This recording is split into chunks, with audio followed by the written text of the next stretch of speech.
آپ نے بھی کہا کہ ان کو جو ہے اسلام آباد نہیں دیا جائے گا. ان کی حکومت میں آپ یہاں پر آئے تھے, آپ نے لانگ مارچ کیا تھا, انہوں نے تو کچھ نہیں کیا تھا. دوسرا سوال میرا یہ ہے کہ آپ نے ماضی میں کہا کہ عمران خان کی حکومت کے پیچھے اداروں کا ہاتھ ہے. اب وہ آپ پہ الزام لگا رہا ہے کہ اس حکومت کے پیچھے اداروں کا ہاتھ ہے. تو کتنی اس میں جو ہے اطلاع کرتے ہیں؟ دونوں بڑی واضح چیزیں. ہم نے لانگ مارچ کا اعلان کیا, جہاں پر انتظامیہ نے ہمیں کہا ہم وہیں رکے. کراچی سے لے کر, کوئٹہ سے لے کر, چترال سے لے کر, گلگت سے لے کر, گوادر سے لے کر, جہاں جہاں سے قافلے آئے, راستے میں ایک مسافر پاکستان کا بتا دے کہ اس کے سفر میں اس کو کوئی خلش ہوئی ہو, کوئی بس رکی ہو, کوئی گملہ ٹوٹا ہو, کوئی پتا گرا ہو. اور یہاں پر ہم آئے, 15 دن رہے, جس نظم و ضبط کے ساتھ. پولیس کی یہاں پر جو ڈیوٹیاں تھیں وہ ریلیکس ہو گئے. وہ ہمارے مظاہرین کے ساتھ بیٹھ کر کھانا کھاتے تھے, مل کر نمازیں پڑھتے تھے, اور بالکل شائستگی کے ساتھ معاملہ ہوا اور ہم چلے گئے. اس کے بعد یہ آئے, کورٹ نے کہا کہ ان کو آنے دو. حالانکہ ان کے عزائم کا جب حکومت کو پتہ چل جاتا ہے, انٹیلیجنس رپورٹیں آ جاتی ہیں, تو حکومتیں انٹیلیجنس رپورٹوں پر پھر پالیسی اور حکمت عملی بناتی ہے. سو ہم نے حکمت عملی بنائی, لیکن کورٹ نے کہا کہ نہیں آنے دو. کورٹ کے آنے پر آئے, جو جگہ ان کے لیے مختص کی گئی, کیا وہ وہاں رکے؟ کیا وہ آگے نہیں بڑھے؟ کیا وہ ڈی چوک پہ نہیں آئے؟ کیا بلیو ایریا پہ آگ نہیں لگائی؟ یہ ہوتا ہے فرق کہ آپ مجھے کہہ سکتے ہیں تو میرے پوزیشن یہ تھی, جب ہم ان کو روک رہے ہیں تو ان کی پوزیشن یہ ہے.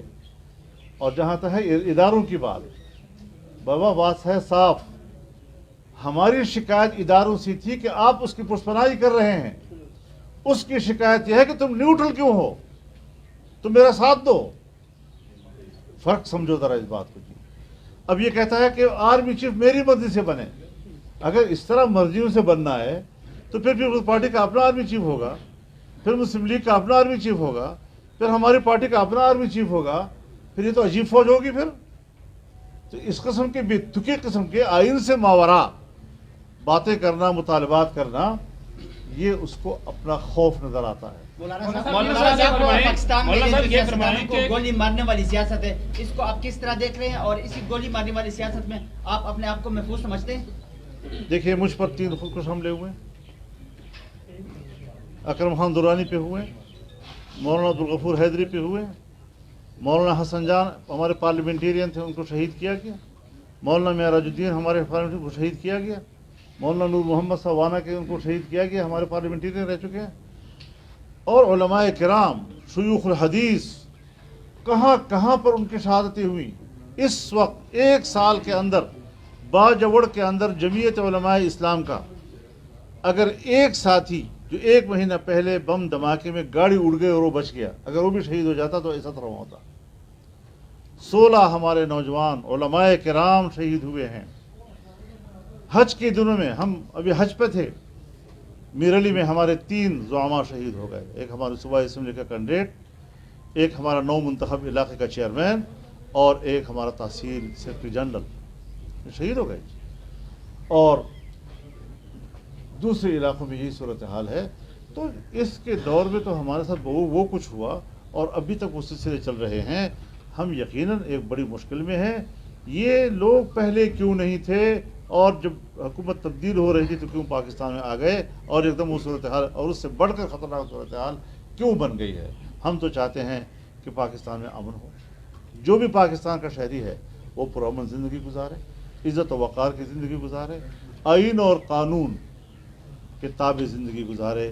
کچھ غلطیاں ہیں جو ریاستی سطح پر بھی ہوتی ہیں, اس سے اختلاف کیا جا سکتا ہے, لیکن اس کا ازالہ کیسے کیا جائے وہ ریاست کی ذمہ داری ہے. لیکن صورتحال یہ ہے کہ ہم نے قربانیاں دی ہیں, ہم امن و امان کے لوگ ہیں. آپ مجھ پہ بتا دیں کہ جمعیت علماء اسلام کی کسی ایک کارکن کے ہاتھوں پاکستان کا سیاسی جو مخالف نہیں, کوئی شہری اب تک متاثر ہوا ہو. مولانا صاحب یہ فرمائیں کہ آپ اسی جگہ پہ موجود تھے, ایک لمحے کے لیے مولانا صاحب, اسی جگہ پہ جب مریم نواز صاحبہ کا دروازہ توڑا گیا تھا کراچی میں,